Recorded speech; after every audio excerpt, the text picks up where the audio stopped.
Will the Standing Committee on Social and Economic Development please come to order?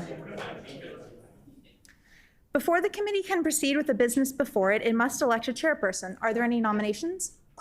Mr. Gertson? I would be honored to nominate Mr. Smook as the chairperson for this committee. Mr. Smook has been nominated. Are there any other nominations?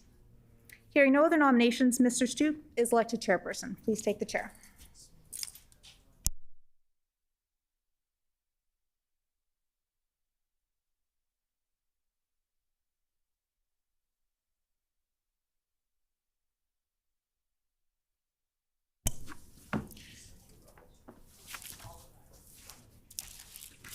Our next item of business is the election of a vice chairperson. Are there any nominations? The honourable member, Mr. Whatever. What? Yeah. Gertson? Gertson. Hey, yes, I've only been here for 20 years. If she were willing to accept the nomination, I would be honored to nominate Ms. Morley-Lecomte as the vice chair of this august committee. Ms. Morley-Lecomte has been nominated. Are there any other nominations? Hearing no other nominations, Ms. Morley-Lecomte is elected vice chairperson. This meeting has been called to consider the following bills. Bill number 13, the Social Services Appeal Board Amendment Act. Bill number 14, the Drivers and Vehicles Amendment, Highway Traffic Amendment, and Manitoba Public Insurance Corporation Amendment Act. Bill number 24, the Real Property Valuation Board and Related Amendments Act. Bill number 208, the Teachers' Pensions Amendment Act. Bill number 240, the Jewish Heritage Month Act. I would like to inform all in attendance of the provisions in our rules regarding the hour of adjournment. A standing committee meeting to consider a bill must not sit past midnight to hear public presentations or to consider clause by clause of a bill except by unanimous consent of the committee. Written submissions. When submissions from the following persons have been received and distributed in committee: James Bedford, Manitoba Teachers Society on Bill 208, John Shushelnitsky, private citizen, Bill 208. Does the committee agree to have these documents appear in the Hansard transcript of this agreement? Agreed. Agreed and so ordered. Public presentation guidelines.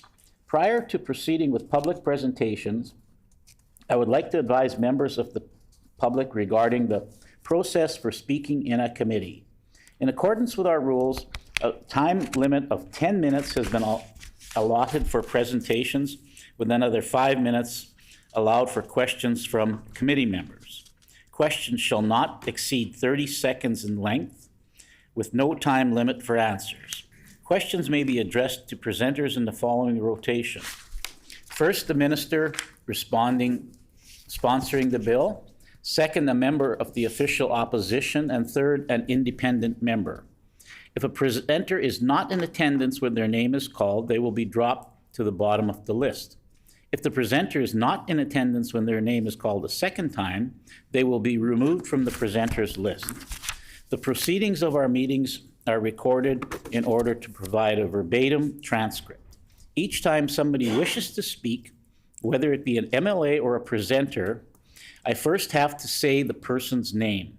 This is the signal for Hansard Recorder to turn the mics on and off. Order of presentations. On the topic of determining the order of public presentations, I will note that we do have out-of-town presenters in attendance, marked with an asterisk on the list. With these considerations in mind, in what order does the committee wish to hear the presenters? The Honourable Mr. Gertson. I'm not sure how applicable it is because we now have a lot of virtual presentations, but in keeping with tradition, why don't we hear the out-of-town presenters first and then go to the rest? Is that agreed? Agreed and so ordered. Thank you for your patience. We will now proceed with public presentations.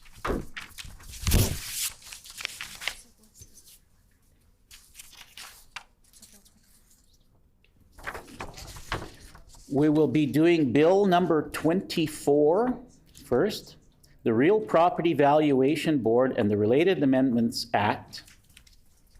I will now call on Antoine Hokaluk. Is Mr. Hakal present? We will drop private citizen Hakal to the bottom of the list. I will now call Tanji Bell, private citizen.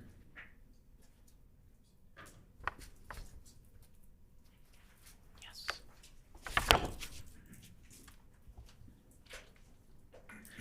Ms. Bell, are you, do you have any written submissions written presentation for the committee?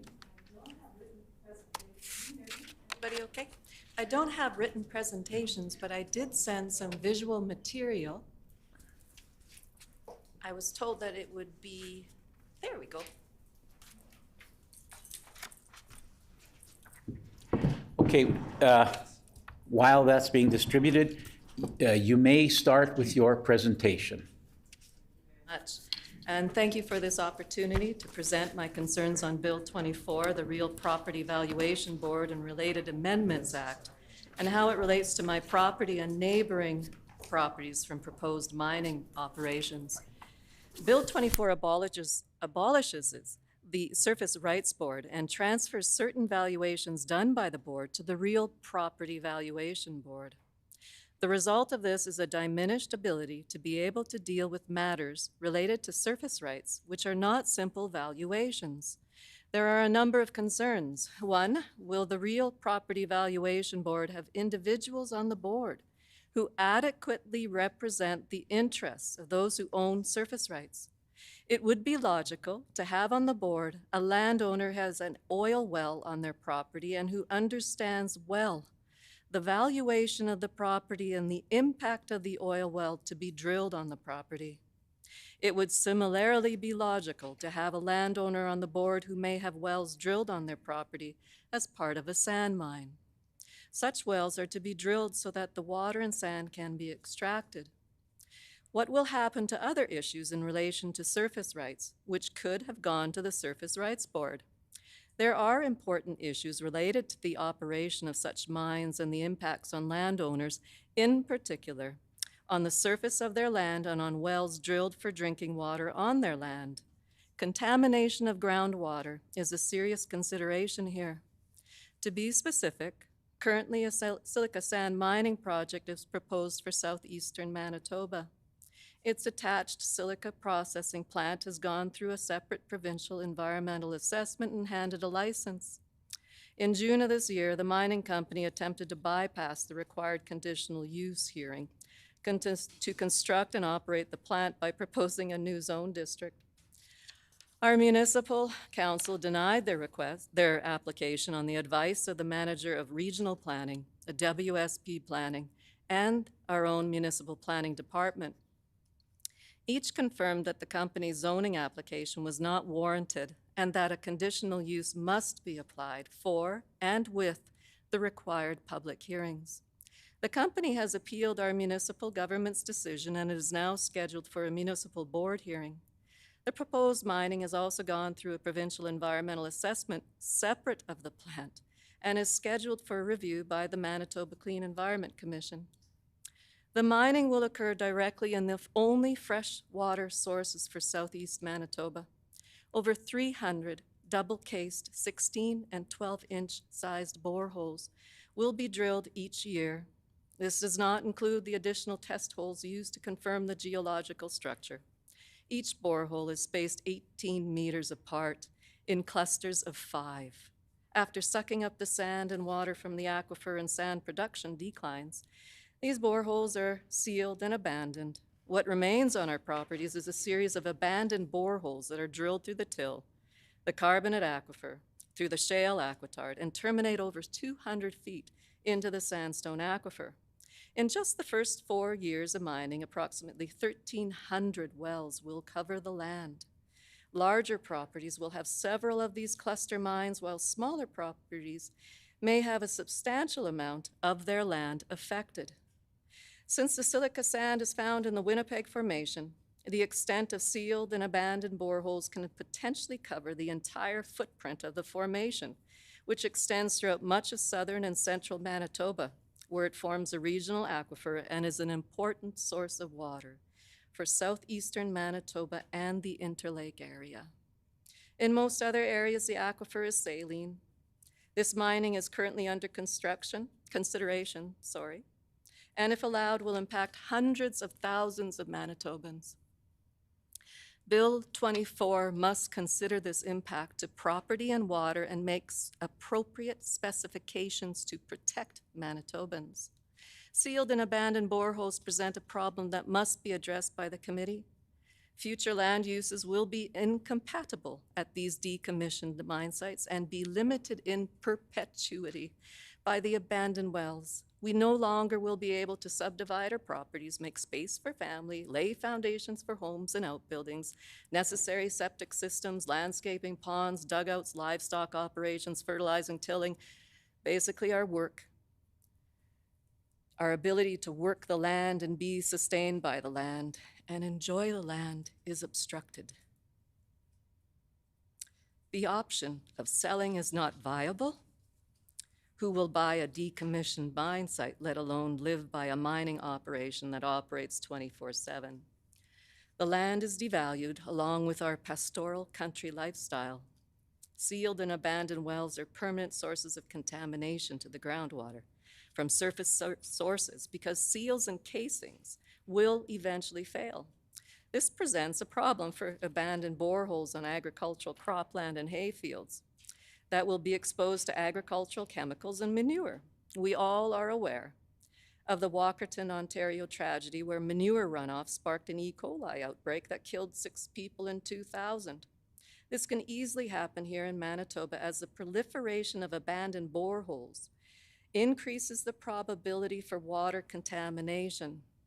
Dr. Ava Pipp, renowned Manitoba biologist whose research career over 4 decades around water toxicology and water quality and public health, and one of the first to acknowledge and emphasize water quality issues on Lake Winnipeg, provided an extensive report on the sand mining during the provincial review process. Dr. Pipp states, and I quote, "Impacts to groundwater unfold over long periods of time. Contamination cannot be reversed. Mistakes can affect large numbers of people into future generations, and risks will persist long after the company is gone. Long-term accountability is absent. In the future, a company may no longer exist. It may declare bankruptcy or reorganize under another name and structure. There are many such mining legacies in Manitoba where the taxpayer is left to deal with the problem, which is at that stage irreversible. Consider the extreme case of thousands of abandoned and orphaned oil wells in Alberta and stranded landowners, many of whom have waited decades for restoration of their land that has, and never will, come in their lifetimes, if at all. This is what comes when we place greater value on the quick over the enduring." End of quote. The committee must delay Bill 24 until such time that an in-depth review takes place and answers to proper compensation and proper protection of the rights of the landowner is thoroughly addressed directly pertaining to silica sand mining as proposed. If groundwater contamination occurs from the abandoned wells, who is held responsible? What compensation is available in Bill 24? If subsidence occurs from removal of tons of sand underground, who is held responsible? What form of compensation is available in 24? What compensation is available in 24 to landowners where land is incompatible with decommissioned mine sites? What compensation is available in Bill 24 to landowners who are limited to land use due to abandoned boreholes? The immediate need for this action by this committee is noted in the mining proposal, Appendix B, page 8, by the peer review comments that observe the disregard and disrespect for the people whose wells may be affected. And I quote, "Throughout the report, the treatment of private water wells and private water well resident concerns throughout the course of the project is inadequate. I request the committee delay Bill 24 until such time as the compensation to landowners impacted from this enormous silica sand mining project is considered and adequately addressed in Bill 24.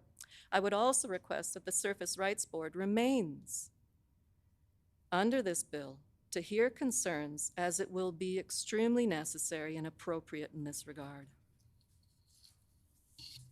Thank you. We thank the presenter for her presentation. The Honorable Mr. Helwer. Thank you, Mr. Chair. Thank you, Ms. Bell, for your presentation. This particular piece of legislation only speaks to land valuation. Surface rights and other rates remain in statute and are unchanged. Whoops. Ms. Bell, for the answer to the question? I understand that and I appreciate this. But this is totally something different that's never been seen before in the world. And this is a novel method. Never before have we seen a mass proliferation of abandoned and sealed boreholes throughout Manitoba. There is much more to consider in this aspect. I'm just asking you to debate that very, very carefully and comprehensively, and bring forward this information from the silica sand mining process, which is under a CEC commission hearing at the moment. Until that time, I feel it would be more prudent for all of us involved that until the CEC goes through its process and makes its recommendations, and it is before everybody, it would be far more prudent, and it would help the situation, is what I ask.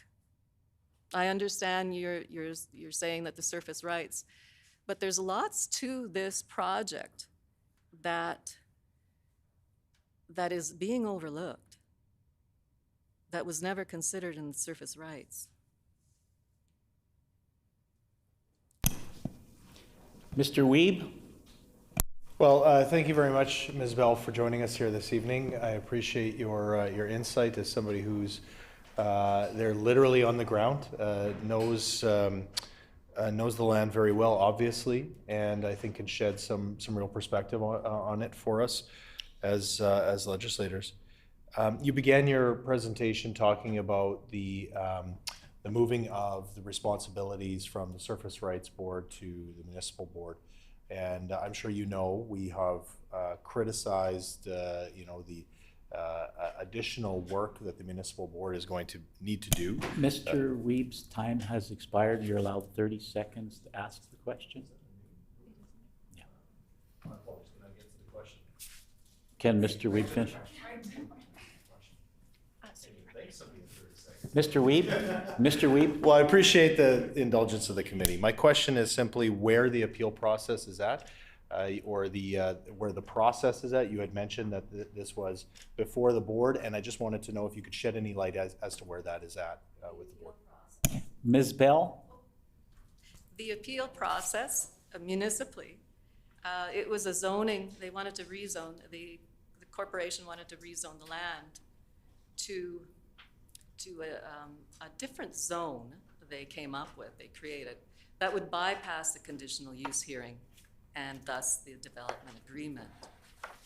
They cited the property in that area because it fit them perfectly, is what they are quoted in their documentations that was given to the Environment Act proposal. And they're now contradicting it. This is going before the appeal. For right now, the RM of Springfield has a current bylaw that is now being, there's another new one coming forward. It's already passed as first and second readings. At this point, bringing in a new zone is inappropriate. So the appeal, but going through the appeal process and so forth, that will be on October 19th and 20th. Ms. Lamoureux, but you'll have to be very quick. Chairperson, I will be very quick. I actually have 2 questions. I'm just going to dive in. Have you seen any impact on the sand mine on your well or others nearby? As well as, is there anything that a landowner may have issues with and would need the Surface Land Board to consider? Ms. Bell? So yes, we are seeing water contamination. What we're seeing, my neighbors and I, is our wells are, some people are reporting brown water, discolored water. Some of it smells swampy, some of it tastes like tin. And for Ms. a lot. Bell, the time for your answer has expired. Is there leave to allow Ms. Bell to answer? Leave has been granted. Ms. Bell? So I'm sorry, how long do I have? There was a The first total of one with 5 minutes. Mr. There was a total of 5 minutes. Oh, total? Ms. Bell, you may proceed with the rest of your answer. Well, that's an overlook. So, okay, yes, we're seeing that problem. Yes, we've put forward an official complaint to the water branch. The other concern, the second of your question, that other may also reflect to Mr. Do I call you Mr. Helwar? Or? Okay. So that one could also reflect to you the other considerations. Now, farmers, we hate soil compaction. And this project will bring forward a lot of soil compaction. In fact, this year was so wet. If this project was going forward, well, I think you would have a lot of farmers around here in the legislative building protesting the plant and the project itself. So that is one, because the project is enormous. There are 7 wells that will be with drills operating at the same time, 24/7, 365 days of the year, winter, weather dependent. On those wells, you also need pipelines for the slurry to transport it to Vivian. You then also need dewatering stations for these wells. That water will go into these dewatering. These things are as large as a 2-car garage, the same footprint. Now, they are considered mobile, but they're there for the life of the project. They're there for 100 years is what we've been told by the corporation itself. So that soil compaction, that's really hard to remedy.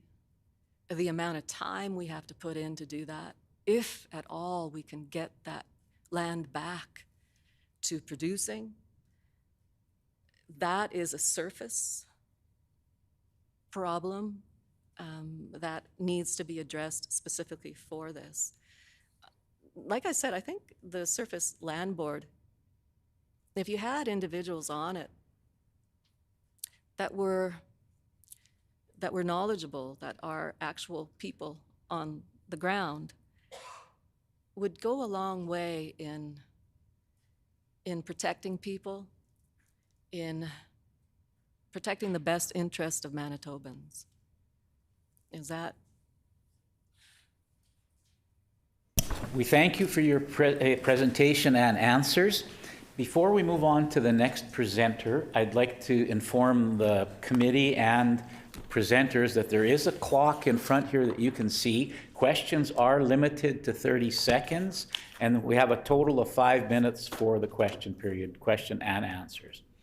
We will now be moving on to the next presenter. Okay, we will be moving on to the out-of-town presenter, which is on the next presenter is on Bill 208, which is Gabe Mercer, private citizen. Would Mr. Mercer be handy here? Who is Bill 208? Cindy. So she needs to come up? No. We will move Mr. Mercer's name to the bottom of the list. Our next presenter on the list is Calvin Gordon Smith. Mr. Smith, are you in the audience here or online? Mr. Smith is not present, so he will be dropped to the bottom of the list. We will now move back to Bill number 24.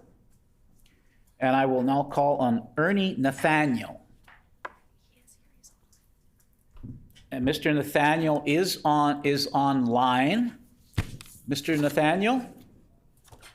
Yes, I'm here. You may proceed with your presentation. Thank you very much for the opportunity. And the previous speaker said a lot, so I will try and make mine more brief anyway. First of all, the definition of this real property valuation board. I mean, I'm not a farmer. I don't live in the rural areas, but I do have friends there. And this is what sparked my interest in this.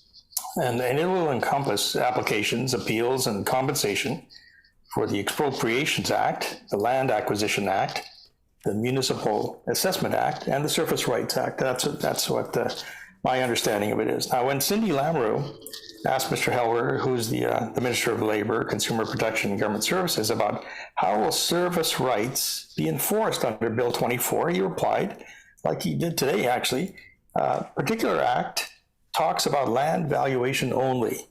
It is only the land valuation that will be subject to moving into this one entity. Now, I think this is a good question because it seems to have been dismissed, but it's quite important because the Real Property Valuation Board and Related Amendments Act under Part 2 of the Mandate and Organization, it says that the mandate of the board is to hear and decide applications and appeals under designated acts, in particular, applications for a determination of compensation under Section 15 of the Expropriation Act, applications for a determination of compensation under Section 14 of the Land Acquisition Act, and appeals under the subsection 56.2 of the Municipal Assessment Act from an order of the Board of Revision, and applications under the Surface Rights Act. So what I'm saying is it really does encompass quite a lot of all these acts. So it seems like a lot more than just land, and the land valuation really encompasses all these things. I mean, the Surface Rights Board is very concerning to me. And like I say, I have friends in the Springfield and Vivian areas who are very worried about the silica mining and the dangers to the aquifer, and their main source of water. So they are legitimately worried about contamination, and even whether the aquifer can sustain the level of water consumption by this mining activity was evaluated by the University of Manitoba report, and there's some question about that. So any damage to the land, and not just from oil or gas as we've traditionally thought of, which is typical, but any mining activity, including, of course, silica sand mining, is an issue encompassed by the Surface Rights Act. Now, how deep is the surface is a good question. A little bit more than aerating your lawn, I'm sure, but nevertheless, the water is important. To put it simply, if farmland sits above an aquifer, and often and it's the sole source of water for that land, and if this aquifer becomes contaminated, for example, by the silica mining, the valuation of that land is greatly affected, and I would say quite negatively. And so surface rights are inextricably linked to land valuation. And in my view, it is ridiculous to look at Bill 24 if you can only talk about land valuation as if it's a standalone, and it's not, because all of this is included, is a part of it. Besides the undemocratic loss of local control and input by this act, this move to add power to the provincial government raises deep concerns about the motivation for Bill 37 and the supporting Bill 24. To claim that Bill 24 is some kind of streamlining, it is streamlining if you make one superpower to control, surface rights, tax assessments, zoning appeals, possibly overriding local zoning, municipal decisions. I mean, it doesn't seem right. So now she had mentioned the upcoming October 19th municipal board will hold a hearing to amend the rural municipality of Springfield's refusal to rezone a district as MRP Industrial Resource Processing Zone by Silica Corporation. Now, if the locals have been concerned about this, they voted a certain way. They did not approve that rezoning. And does this mean that the provincial government will be able to just override local people in this way? And those are my questions, and I appreciate the opportunity to ask them. We thank you for your presentation. The Honorable Mr. Helwer. Thank you for your presentation, Mr. Nathaniel, for joining us virtually this evening. So to answer a couple of your questions, this particular act only moves the land value functions from the Land Value Appraisal Commission, the Surface Rights Board, and the municipal boards. All the other rights and responsibilities still exist in statute in those organizations. They don't change.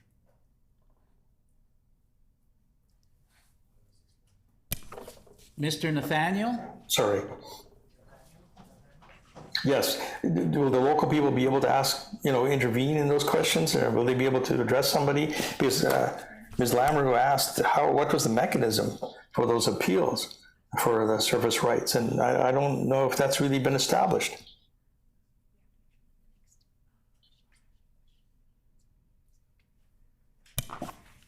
Mr. Wiebe? Well, thank you very much, Mr. Nathaniel. I appreciate the opportunity to hear your words and your take on this. I think certainly we've echoed some of those concerns in our criticisms, as you said, of Bill 37 and subsequently of this bill.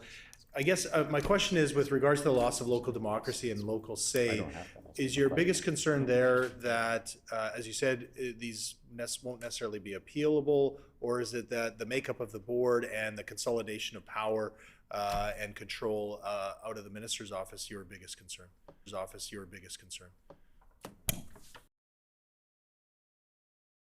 I spoke out of turn. All of the above, actually. I mean, it's all together. I mean, what she spoke, the previous presenter. I mean, it really could devastate that whole rural area. There's a lot of danger here, and I know that she's talking about the impact of the silica sands, but this mechanism of taking away power, I think, from the locals to a central body is very dangerous, and I'm not sure it's a good thing. Ms. Lamoureux? Thank you, Mr. Chairperson, and thank you for your presentation and the concerns that you've expressed and just the need for a clarification and appeals. Do you think that there is an amendment that could be brought forward to improve this legislation, or do we need to start from scratch on this? Mr. Nathaniel? I'm afraid I think we have to start from scratch on this. Fixing little bits and pieces are not going to do it. What is the motivation behind it? The streamlining, I can't buy that streamlining argument. If the people feel so disenfranchised by this, we're supposed to represent them after all. It's not, it's not for big business or for a mining company or anything. We have to look after the rural people. We have to look after everybody in Manitoba. So, no, I think we got to start from scratch on this. Are there any further questions for Mr. Nathaniel? Seeing no further questions, thank you very much for your presentation and your answers, Mr. Nathaniel. This concludes the speakers we have for bill number 24, presenters, not speakers. We will now move back to bill number 208. I will now call on William Can, private citizen. Is Mr. Can present?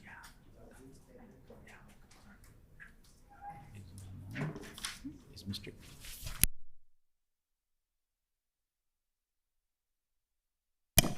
Mr. Can, if you're online, you may proceed with your presentation when you are ready. Can you hear me? Yes, we can. Okay, thank you. But we can't see you, so if you could put your video on as well. There we go. Sorry about that. You may proceed with your presentation, Mr. Can. Thank you. My name is William Can. I reside at 87 Royal Gate Road in the Tuxedo, Ryan, Winnipeg, Manitoba. As an individual, I support Bill 208, the Teachers' Pension Amendment Act. As the immediate past president of the Retired Teachers Association of Manitoba, I am very familiar with the efforts over the past 15 years to secure legislation which ensures RTAM representation on the draft board. First, I would like to express my sincere appreciation to the MLAs of all three political parties for their unanimous support of Bill 208 during its second reading. A central pillar of democracy is that decision makers formally reflect the constituency for whom they are making decisions.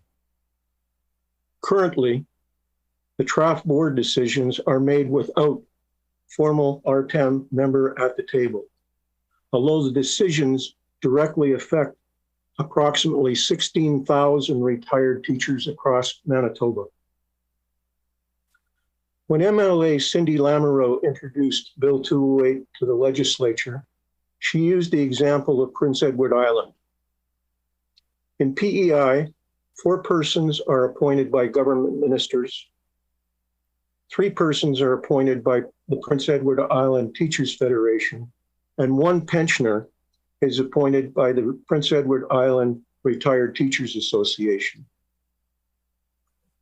Following the unanimous passage of Bill 208's second reading, I requested further provincial representation, information, and data from the Canadian Association of Retired Teachers, our national organization.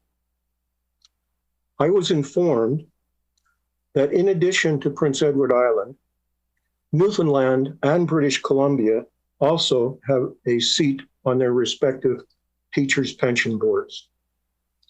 Moreover, New Brunswick and Ontario have a retired teacher on important pension board committees. It is significant in that at least 5 of Canada's 10 provinces have enshrined in law the right to representation for retired teachers on their respective pension board.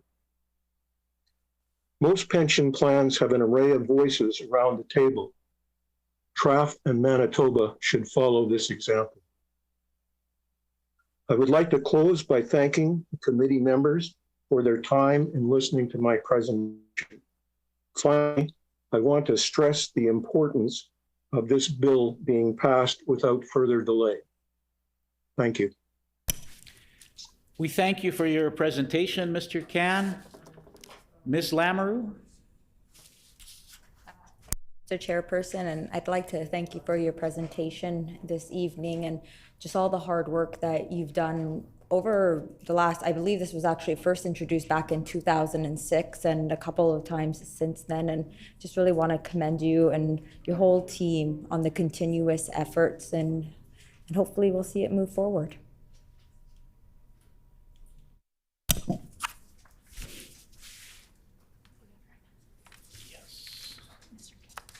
Mr. Altamar? Oh.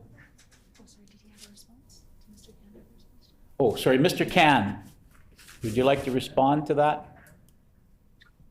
No, Ms. Lamoureux said it very eloquently. We're hoping it'll move forward quickly. Mr. Altamar, you had a question. Thank you, Mr. Chair. I have the floor. Yes. Good. Thank you for the presentation, Mr. Can. It's always good to hear from retired teachers because they do play an integral role in not only the education system, but also providing all of the mentorship and all of the leadership that that schools so desire. This presentation and the presentation of the bill is something that needs to occur, and certainly something that we support. Mr. Can, did you have a response to that? As I said in my presentation, one of the things that I think was extraordinary in a private member's bill was that the bill was passed unanimously by the MLAs from all 3 political parties, and we're extremely hopeful that that will be the case in the third reading. Are there any further questions from the committee? We thank you for your presentation and your answers, Mr. Can. We will now move on to the next presenter. Our next presenter is Audrey Siemens, private citizen. Audrey, are you here or online?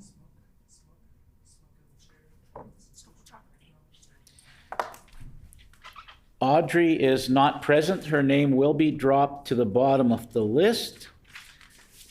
I will now call on our next presenter, Peggy Margaret Prendergast, private citizen. Is Peggy available here today? Peggy is not here today, so she will be dropped to the bottom of the list. I will next call on the next presenter is David Harkness. Is David Harkness present? Mr. Harkness, if you are, could you come online?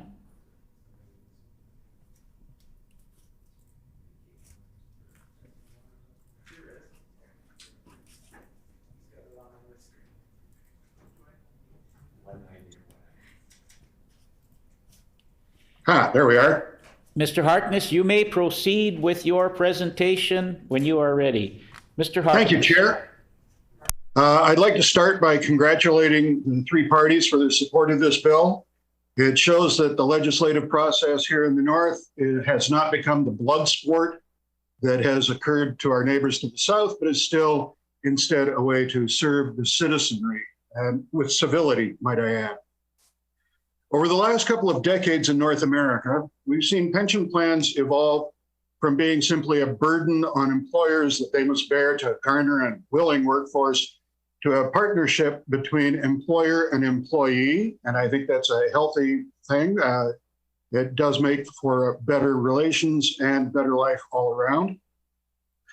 Up till now, the TRAF partnership has consisted of representatives from the government side and from the MTS side, representing the active teachers in the province.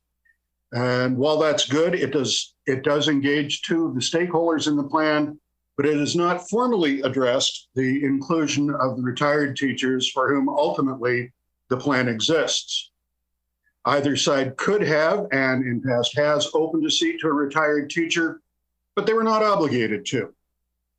This bill addresses that issue and would formally bring the third stakeholder and the beneficiaries of the plan into its governance model.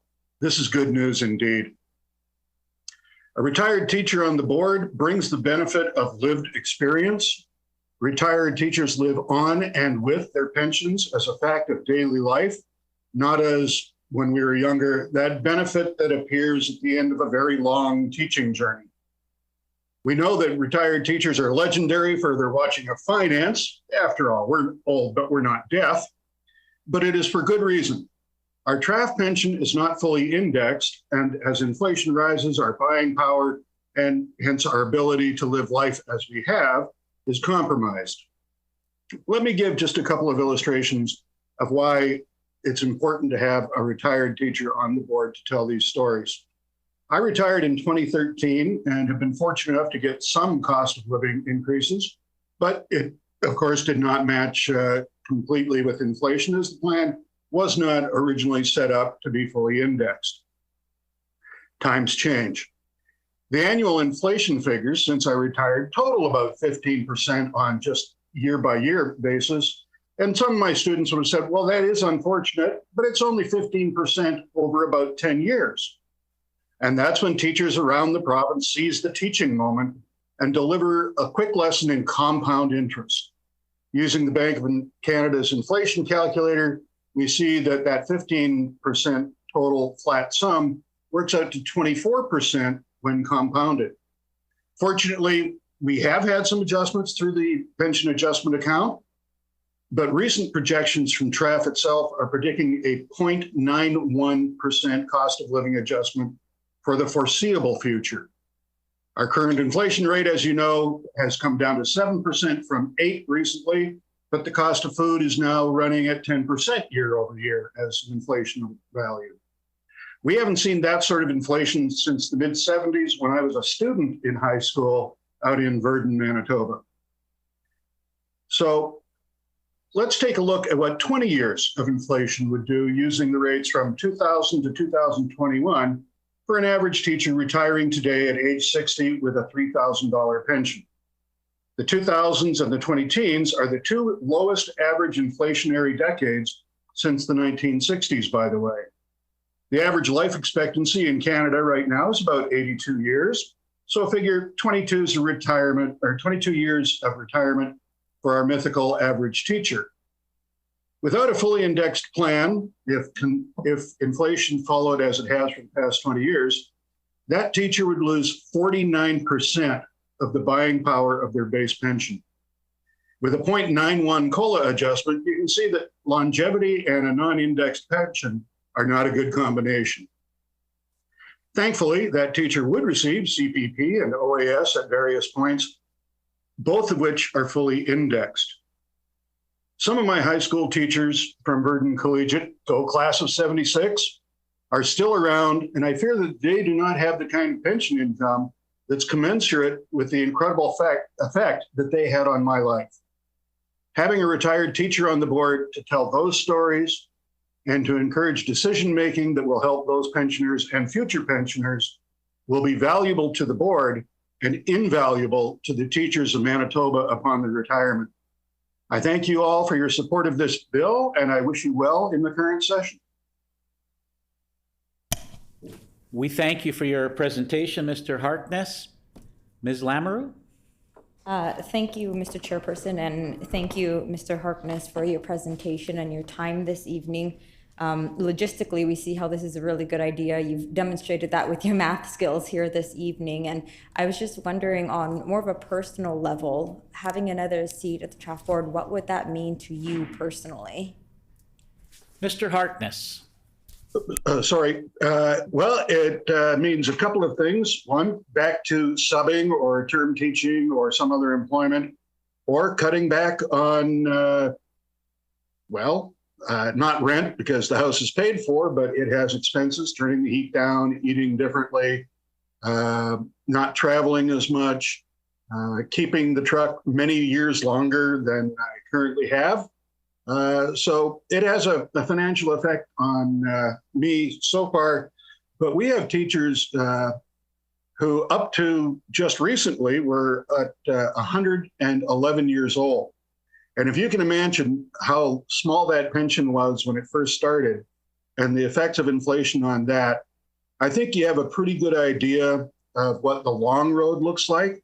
I chose numbers that represent average statistics. And, many people are well beyond average. And for them, inflation is a huge issue.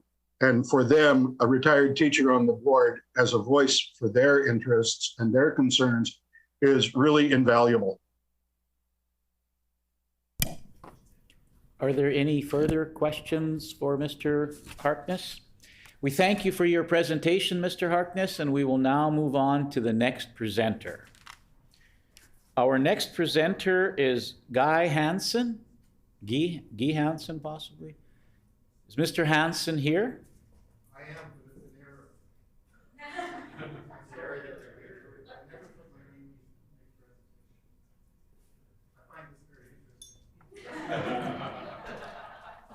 So if Mr. Hansen is here and is not presenting, we will stroke his name off the list. We will move on to the next presenter, Linda Blair, Retired Teachers Association of Manitoba. Ms. Blair, do you have some written material for the committee? Yes. The clerks will distribute that information, and you may proceed with your presentation whenever you are ready. Okay. Thank you, Mr. Chairman. Good evening to you and to the members of the Standing Committee on Social and Economic Development. Thank you for the opportunity to speak to you on behalf of the Retired Teachers Association of Manitoba, or RTAM, regarding Bill 208, the Teachers Pensions Amendment Act. My name is Linda Blair, and like the other over 10,000 Manitobans RTAM represents, I am a retired teacher. We are retired teachers working for retired teachers, and I'm proud to serve as a current board president. There are many people to thank, starting with the honorable member for Tyndall Park for bringing Bill 208 forward, as well as all of the other information that she shared regarding RTAM during the second reading debate. In fact, for those members that participated in that debate, some of my remarks may sound familiar, and I hope you don't mind a little repetition. As some of you are already aware, previous versions of the legislation were brought forward by Progressive Conservative members in 2006 and 2007, including by our current Premier. I would also like to thank the members of all parties who have spoken in support of this legislation and those who have taken time to meet with RTAM over the years. For those of you that may not be familiar with RTAM, I would like to take a few minutes to tell you a little bit about our association and why the changes proposed in Bill 208 are so important to us. Since its inception in 1988, RTAM has been a strong, collective, nonpartisan voice of Manitoba's retired teachers, serving their interests and advocating for their welfare. We provide support and connections for retired teachers through our 21 urban and rural chapters. Our vision is the economic well-being of retired teachers through appropriate member services and strong partner relationships. We have developed strong partnerships with many provincial and national associations, including the Manitoba Teachers Society, which represents teachers up until their retirement. RTAM advocates for the needs of all retired public and private school teachers in Manitoba, which includes those retired teachers who continue to support their communities as substitute teachers. In fact, approximately 80 to 85% of substitute teachers in Manitoba are retired teachers.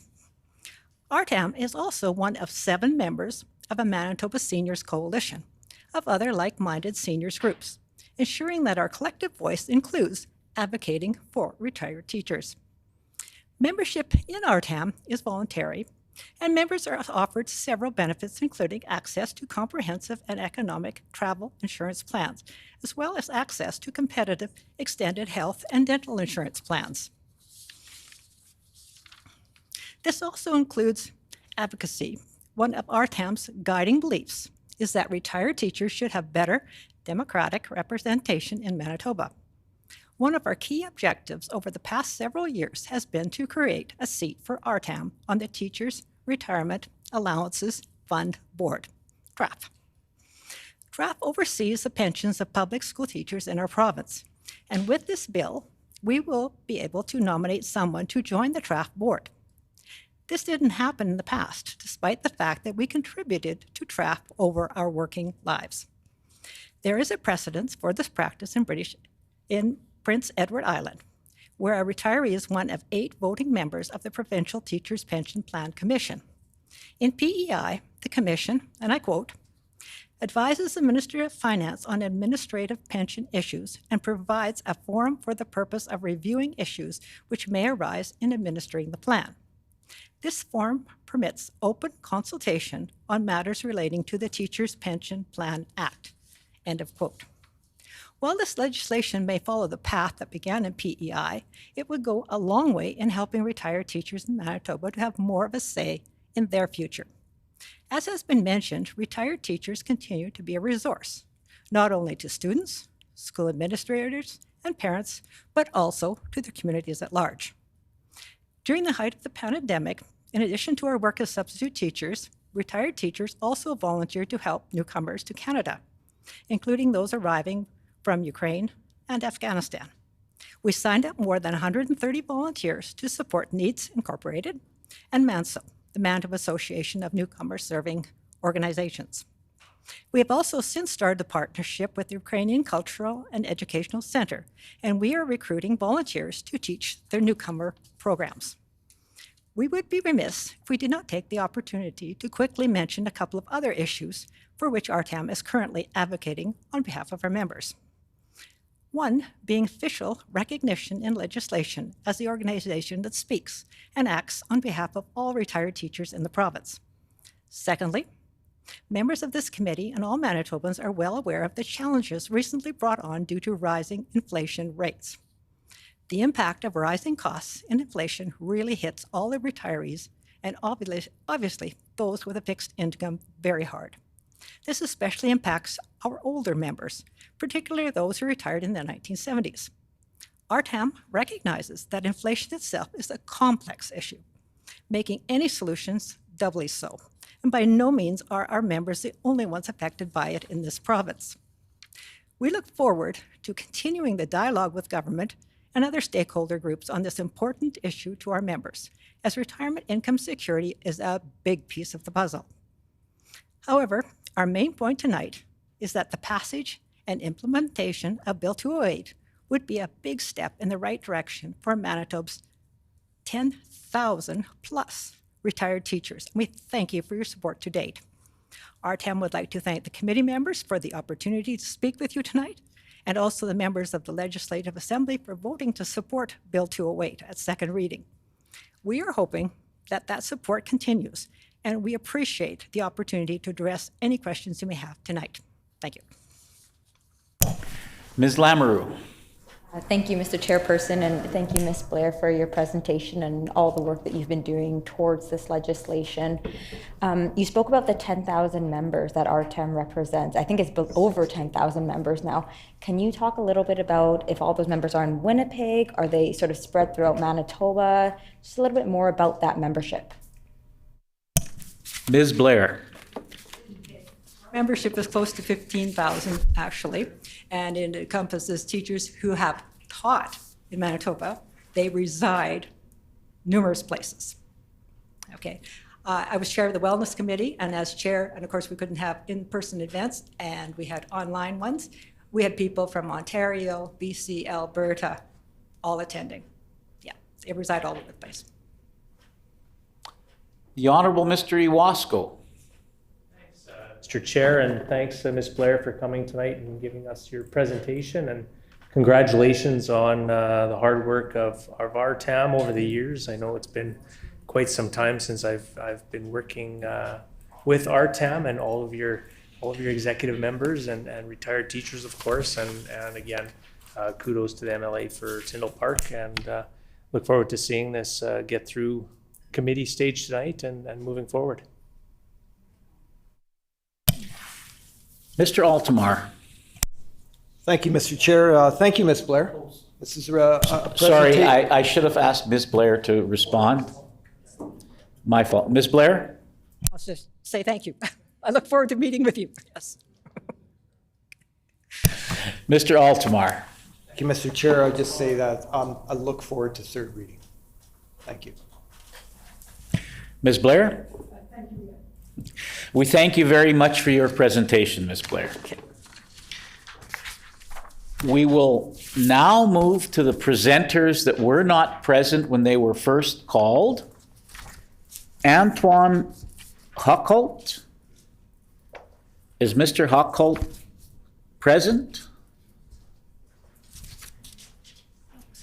Mr. Huckholt is not present. His name will be taken from the list.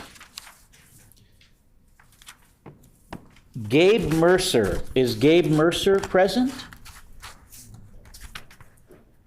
Gabe Mercer is not present. His name will be taken from the list. Kelvin Gordon Smith. Is Mr. Smith present? Mr. Smith will be taken from the list. Audrey Siemens. Audrey Siemens is not present. She will be taken from the list.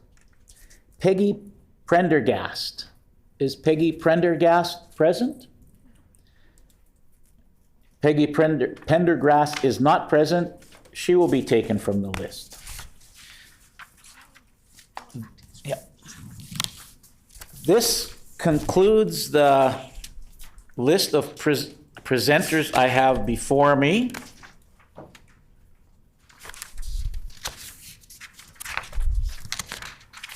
In what order does the committee wish to proceed with clause-by-clause consideration of these bills? The Honourable Mr. Gertson. I wonder if it would be allowable or acceptable by the committee if we do Bill number 14 first and then go in numerical order. So we have officials from Manitoba Public Insurance here who would like to perhaps join behind us in case there's technical questions regarding MPI and the corporation that are asked by members of the committee. I'm promised critic that there will be only one question, so I'm going to hold him to that. It has been presented that we would take Bill 14 first. Is that?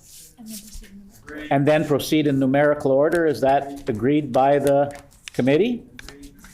Agreed and so ordered.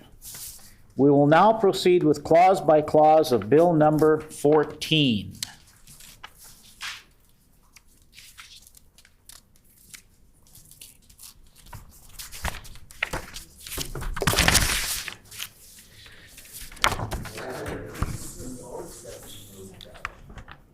Does the minister responsible for Bill 14 have an opening statement? Only to thank officials at The Honorable Mr. Gertson. You know, yes, as a new member, I've made that mistake. Only to thank officials with Manitoba Public Insurance Corporation. I know there's work being undertaken regarding new technology and the way in which consumers want to access their insurance products. And that's a large part of what this bill is about. And as new technology comes on stream, I'm sure that Manitobans will look forward to the ability to do things online and to have things like electronic driver's licenses, although I know that that's a ways away yet. But a lot of those opportunities. And this bill sets the stage for those things to happen when the technology catches up to the bill. So with that, I look forward to going through stage or clause by clause and hearing the question from my critic. We thank the minister for those words. Does the critic from the official opposition have an opening statement? Mr. Sandhu? Thank you, Mr. Chair. Bill 14 makes changes to the Driver and Vehicle Act, the Highway Traffic Act, as well as Manitoba Public Insurance Chairperson Act. Of particular interest to us is the changes Bill 14 makes that allow blanket insurance for ride-sharing companies. These changes allow for a billion-dollar out-of-province company to benefit off the backs of regular Manitoba MP ratepayers. This government has repeatedly made decisions that leave MPI ratepayers worse off. For example, MPI proposed moving some transactions online to save ratepayers money, but the PC government interfered so that their insurance buddies received a cut.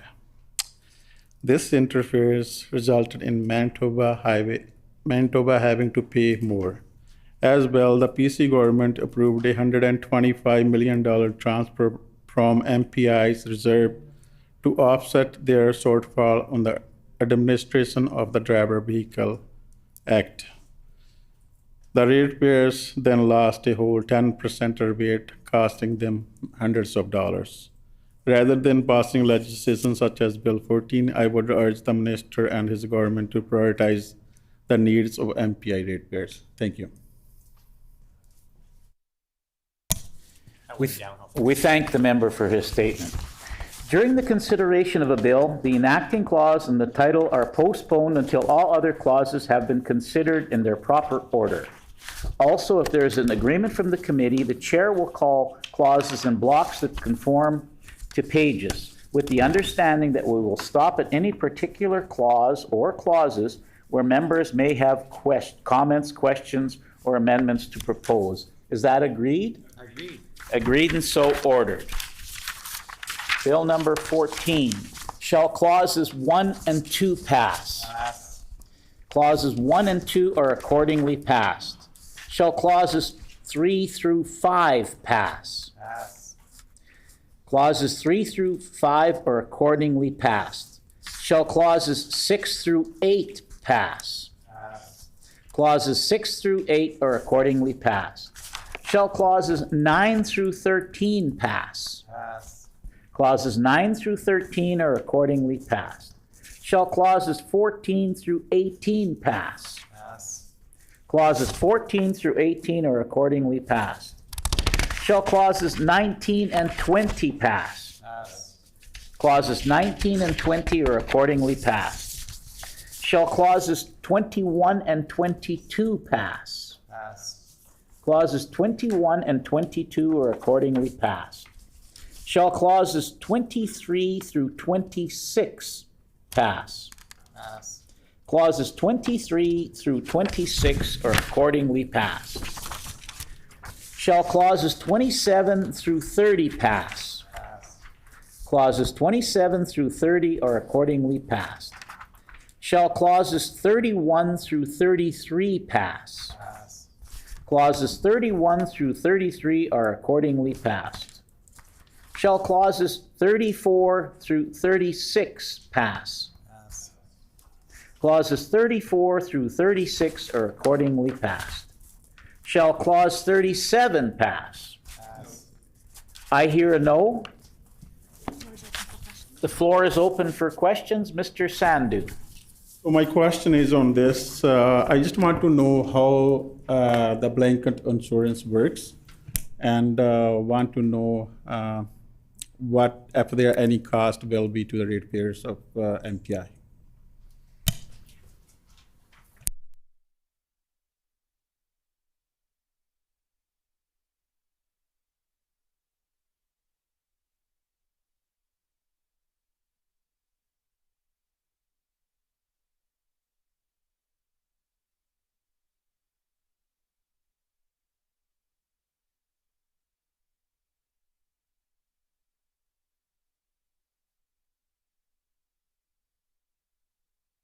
The Honorable Minister Gertz. I'm advised by MPI officials, there's no impact for MPI ratepayers in general for virtually all classes of vehicles. When it comes to the rates that are being charged for those with ride sharing, it would be subject to the PUB and Tax Cab Coalition, which I suspect is probably where some of the concern lines would be interveners within the PUB application.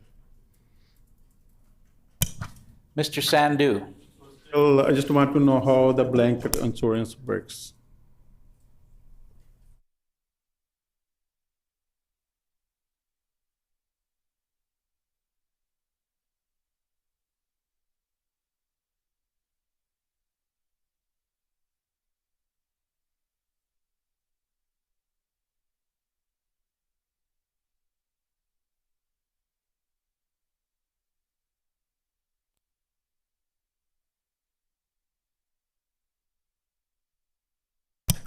The Honorable Minister Gertson. So I understand the member opposite had a pretty detailed briefing on this before, and we could always offer him another one, but just at a higher level. There would be a blanket insurance rate applied to, as an example, Uber, based on their experience and based on their claim experience. So it would be applied as a blanket to that individual entity based on their claim experience. But again, it would be subject to approval by the PUB. Mr. Sandhu. So the blanket insurance will be adjusted every year going through Public Utility Board? The Honorable Minister Gertson. Yes. Hearing no further questions, shall Clause 37 pass? Clause 37 is accordingly passed. Shall Clauses 38 and 39 pass?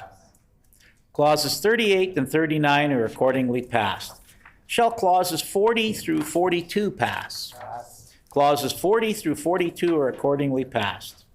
Shall Clauses 43 and 44 pass? Clauses 43 and 44 are accordingly passed. Shall the enacting clause pass? The enacting clause is accordingly passed. Shall the title pass? The title is accordingly passed. Shall the bill be reported? Agreed. Agreed. The bill shall be reported.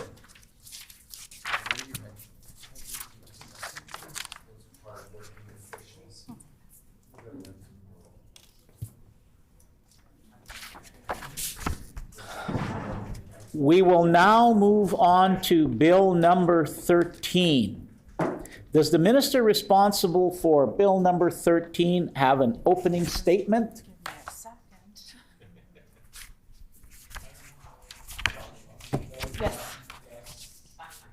Thank you very much, Mr. The Chair. the Honorable Ms. Squire. Thank you very much, Mr. Chair. I'm very pleased to be here tonight with officials from my department to talk about the Social Services Appeal Board, which will enable the board to hear and decide appeals in a more effective and timely manner and allow the board to focus its resources on appeals relating to critical benefits and access to services that are necessary to the well-being of vulnerable Manitobans. We thank the minister for her comments. Does the critic from the official opposition have an opening statement? Mr. Altamar. Thank you, Mr. Chair. And the critic is unable to attend tonight, so I am in her place. You got that? Got it? Okay, good. Bill 13 amends the Social Services Appeal Board Act. Bill 13 makes concerning changes such as allowing written appeals to be heard by a single member of the board rather than 3 members. Bill 13 also grants the board the authority to dismiss appeals they consider frivolous or vexatious. These changes are concerning to us, Mr. Chair. Many applicants to these social service programs are vulnerable Manitobans who may find the bureaucracy of government difficult to navigate and intimidating. An appeal board allows the eligibility decisions of government to be given a sober second look. Sadly, this government is watering down these provisions. We are worried that allowing the board to dismiss appeals will create an avenue to silence the voice of Manitobans. The changes laid out in Bill 13 do not seem necessary, as the government has not provided any evidence that the appeal board hears vexatious appeals. Furthermore, this is not the first time the PCs are making regressive changes to the appeal board. In 2018, they stripped the ability of the board to make decisions based on a person's charter rights. Fortunately, Mr. Chair, it is not too late to withdraw Bill 13, and I urge the government to do so. Thank you. We thank the member for his statement. During the consideration of a bill, the enacting clause and title are postponed until all other clauses have been considered in their proper order. Also, if there is an agreement from the committee, the chair will call clauses in blocks that conform to pages with the understanding that we will stop at any particular clause or clauses where members may have comments, questions, or amendments to propose. Is that agreed? Agreed and so ordered. Shall clauses 1 and 2 pass? Pass. Clauses 1 and 2 are accordingly passed. Shall clause 3 pass? Pass. Clause 3 is accordingly passed. Shall clause 4 pass? Pass. Clause 4 is accordingly passed. Shall clauses 5 through 8 pass? Clauses 5 through 8 are accordingly passed. Shall clause 9 pass? Clause 9 is accordingly passed. Shall the enacting clause pass? The enacting clause is accordingly passed. Shall the title pass? Pass. The title is accordingly passed.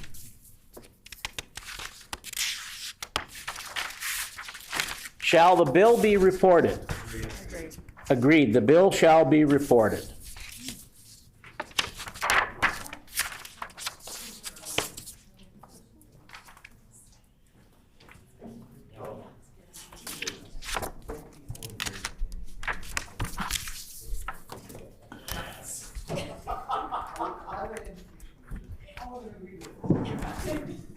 We will now move on to Bill number 24, clause by clause.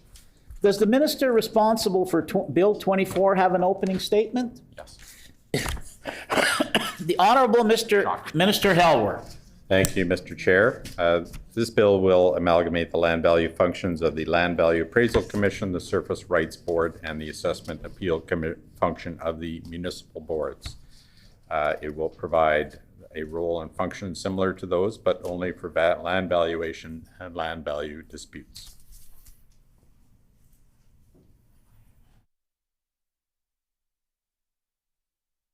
We thank the minister for that comment, those comments. Does the critic from the official opposition have an opening statement?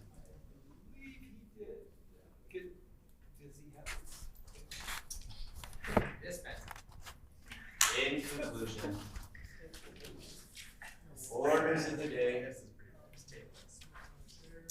Well, I'll just slowly go through that. Mr., or sorry, Well, he's got third reading in. He's on his way, Mr. Chair. Can I indulge the committee for a Recess? 1 hour recess. 2-minute recess? You have a third reading. There he is. he's here. Oh, there. Thank you. We were able to But they finally converse. closed the bar. Oh, that's not very funny.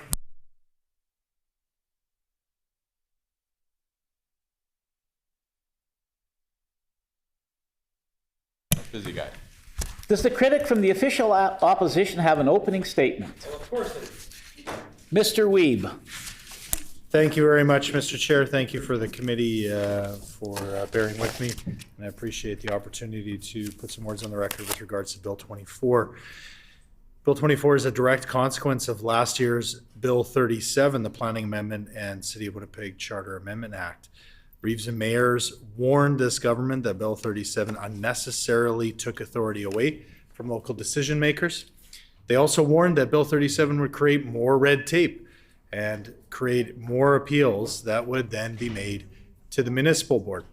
Bill 24 is an obvious confirmation of those warnings. Bill 24 takes away the responsibilities of the municipal board to hear assessment appeals and hands it to a new real estate valuation board, meaning there are now two boards to handle the work of municipal assessment and planning, where before there was just one. The government is effectively conceding that their Bill 37 is creating more appeals and threatens to backlog the municipal board. During question period earlier this year, the Minister of Municipal Relations suggested that she heard no concerns with regards to Bill 37. Well, we beg to differ. Communities have told us consistently that they oppose the loss of local autonomy. They are concerned about the risk of appeals bogging down the development process. And it's clear that Bill 24 is just a further admission that this is likely to become an issue unless actions are taken. I'd like to thank all the presenters for contributing their voices and perspectives, and by coming to speak to us to give us perspective on this important issue and contributing to the democratic process. Thank you very much. I'd like to thank the member for his words. During the consideration of a bill, the enacting clause and title are postponed until all other clauses have been considered in their proper order. Also, if there is agreement from the committee, the chair will call clauses in blocks that conform to pages with the understanding that we will stop at any particular clause or clauses where members may have comments, questions, or amendments to propose. Is that agreed? Agreed and so ordered. Shall clause 1 pass? Pass. Clause 1 is accordingly passed. Shall clauses 2 through 4 pass? Pass. Clauses 2 through 4 are accordingly passed. Shall clauses 5 and 6 pass? Clauses 5 and 6 are accordingly passed. Shall clauses 7 through 9 pass? Pass. Clauses 7 through 9 are accordingly passed. Shall clauses 10 through 12 pass? Pass. Clauses 10 through 12 are accordingly passed. Shall clauses 13 through 16 pass? Pass. Clauses 13 through 16 are accordingly passed. Shall clauses 17 through 19 pass? Pass. Clauses 17 through 19 are accordingly passed. Shall clauses 20 through 24 pass? Pass. Clauses 20 through 24 are accordingly passed. Shall clauses 25 through 28 pass? Pass. Clauses 25 through 28 are accordingly passed. Shall clause 29 pass? Pass. Clause 29 is accordingly passed. Shall clause 30 pass? Pass. Clause 30 is accordingly passed. Shall clause 31 pass? Pass. Clause 31 is accordingly passed. Shall clause 32 pass? Pass. Clause 32 is accordingly passed. Shall Clause 33 pass? Clause 33 is accordingly passed. Shall Clause 34 pass? Clause 34 is accordingly passed. Shall Clause 35 pass? Clause 35 is accordingly passed. Shall Clause 36 pass? Clause 36 is accordingly passed. Shall Clauses 37 through 39 pass? Clauses 37 through 39 are accordingly passed. Shall Clauses 40 and 41 pass? Clauses 40 and 41 are accordingly passed. Shall the enacting clause pass? The enacting clause is accordingly passed. Shall the title pass? The title is accordingly passed. Shall the bill be reported? Agreed. Agreed. The bill shall be reported.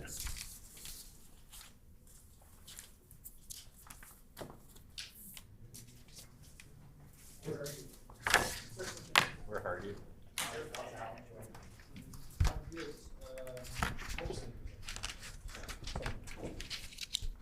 We will now move to Bill 208. Does the bill sponsor, the honorable member for Tyndall Park, have an opening statement?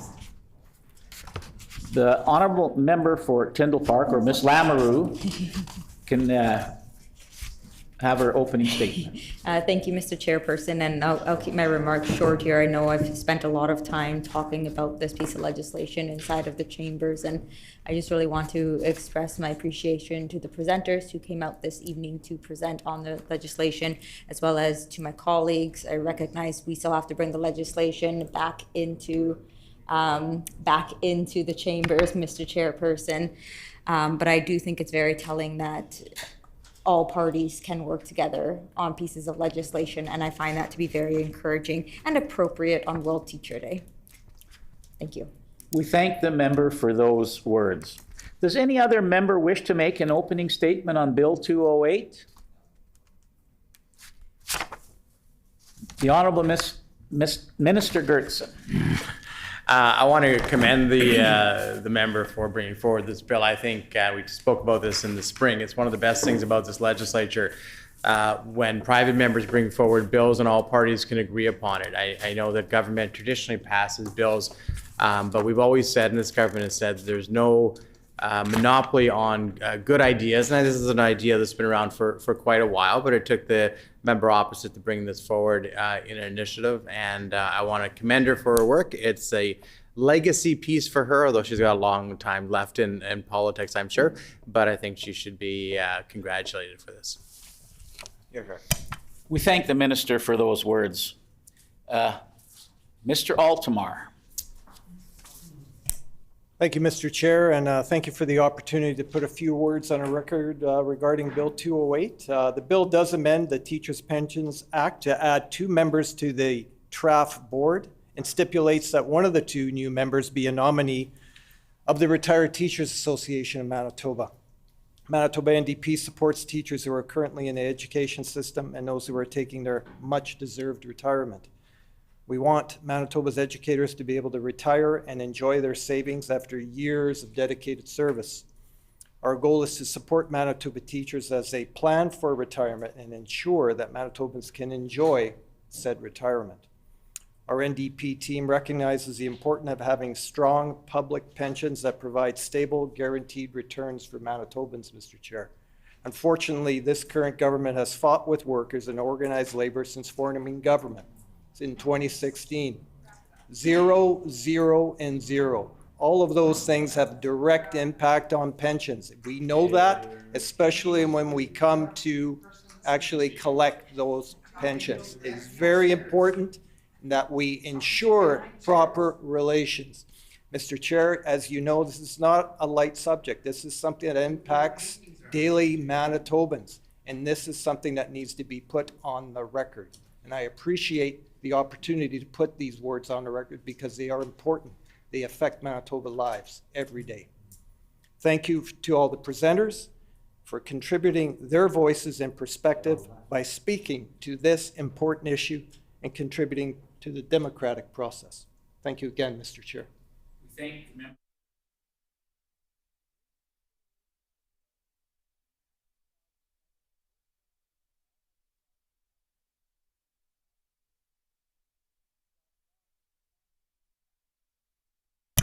Sorry about that, I didn't put my microphone on.